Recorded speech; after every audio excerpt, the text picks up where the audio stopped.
Aha.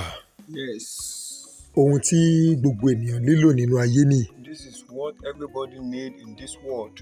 Àwọn ogun ọ̀run tó máa bá wa ṣiṣẹ́ ká tó lè débi gíga. Hosts of heaven that will work with us before we get to the high place. Àwọn ogun ayé wo lọ́rọ̀ gbà yí ọ ká Who are the hosts of in this world that surround us tí ò jẹ́ ká débi gíga? that make us not to get to the high level? Àwọn àgbààgbà ogun ọ̀run o.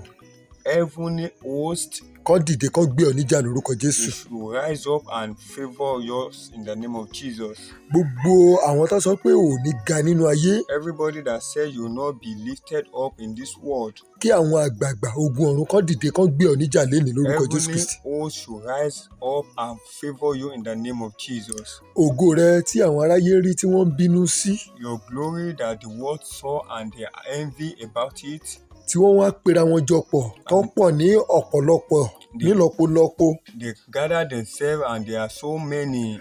tán sọ pé ò ní rògo rẹ lò nínú ayé They yìí. said you will not see your glory to use in this world. Tán ní tí ògo rẹ yẹn bá wá dé, ẹ̀mí rẹ̀ á tún wá pin. They said when your glory comes, your life will be end. Kógun ọ̀run kó dá wọn lédèrú lórúkọ Jésù Kristi. God should destabilize their mind in the name of Jesus. Kí àwọn ogun ọ̀run Michael, Gabriel, ogun ọ̀run kán dìde kán gbé ọ níjà kó dá wọn lédèrú. Heavenly host should rise up and favor you in the name of Jesus. Dákun type àmì àdúrà ní comment section. Type amen in comment section. Fi fídíò tó ń wò ìfiṣọwọ́ sí ènìyàn méje. Send this video to 7 people Kó wá follow page wa. and follow our page. Ó dá mi lójú wípé àwọn ogun ọ̀run yóò dìde sí ọ̀rọ̀ ayé rẹ I'm lénìí lórúkọ Jésù. sure heavenly host will rise up to your matter in the name of Mo ní Jesus. àwọn ogun ọ̀run wá dìde sí ọ̀rọ̀ ayé rẹ lénìí lórúkọ Jésù. Heavenly host will rise to your matter in the name of Jesus. Ayé rẹ á nítumọ̀. Your life will be meaningful. Wàá rògo rẹ lò. You will see your glory to use. Àmín. Amen.